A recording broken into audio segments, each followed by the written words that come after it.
Au festival Animix cette année, on découvre le meilleur des films d'animation, on célèbre la BD belge et puis on ne peut pas ne pas parler des manifestations pour la démocratie qui ont éveillé plus que jamais la créativité des artistes.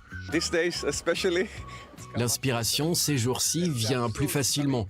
L'absurde est en haut de l'affiche. Tout ce qui se passe dans notre pays. Je n'aime pas vraiment dessiner Bibi ni Ben Gvir, mais j'aime bien dessiner l'absurde, les paradoxes. Deux drapeaux d'Israël qui se battent en duel, la droite contre la gauche. Toute cette situation semble tout droit sortie d'un cartoon. En tant qu'artiste, on n'a même pas besoin de l'accentuer. Nissim Rizkiaou, alias Nusko, a fondé la revue Paradoxe qui rassemble plusieurs artistes israéliens. En ces temps où beaucoup répètent que le ciel va leur tomber sur la tête, le public en redemande. C'est un peu notre Charlie Hebdo, notre canard enchaîné, l'équivalent de ce que vous avez en France. Je pense qu'il est très important aujourd'hui d'avoir de l'humour et de la satire en Israël. Malheureusement, les journalistes israéliens ne publient plus aujourd'hui de suppléments humour. Parmi les artistes qui ont rejoint le mouvement, l'incontournable Michel Kishka ou encore Dana Barlev. En plus de ses dessins quotidiens postés sur les réseaux sociaux, elle a lancé le fanzine Mary Strip au mois d'avril. Depuis le début de ce mouvement, 90% de mon travail est lié aux manifestations. C'est quelque chose qui me perturbe et ça ressort dans mes dessins. Je sens que l'humour a un rôle important à jouer dans ce mouvement. On peut le voir sur les pancartes, dans les manifestations, sur les réseaux sociaux. Il y a beaucoup d'humour. Les gens sont fatigués, déprimés, ils sont tristes. Ils ont besoin de rire de quelque chose.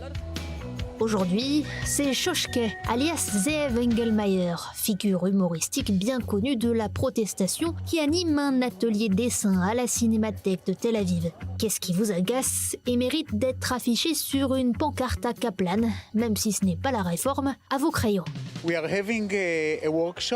Il faut imaginer une pancarte de protestation, mais une protestation personnelle, pas politique. Ça m'intéresse vraiment de voir ce que les gens vont faire. Dans les manifestations, il y a beaucoup de pancartes que les gens font à la maison, avec des crayons, des feutres, des couleurs. Ce n'est pas un travail de professionnel, et c'est génial, c'est quelque chose que les gens font avec leur âme, avec beaucoup de jeux de mots. J'apprécie beaucoup cela, et je pense que c'est la force de ce mouvement. Ça, c'est moi. Et les gens qui me tirent dans tous les sens, qui m'épuisent. Là, il y a le gouvernement, il y a les enfants, mes étudiants, puis le travail. Tout le monde me sollicite. Et je suis KO. Non au gâteau au pavot trop sucré. C'est quelque chose qui m'agace vraiment, il me connaît bien. Celle-là, je la garde. Moi, j'ai écrit « Ne marchez pas sur les fourmis ». J'ai trouvé ça assez rigolo.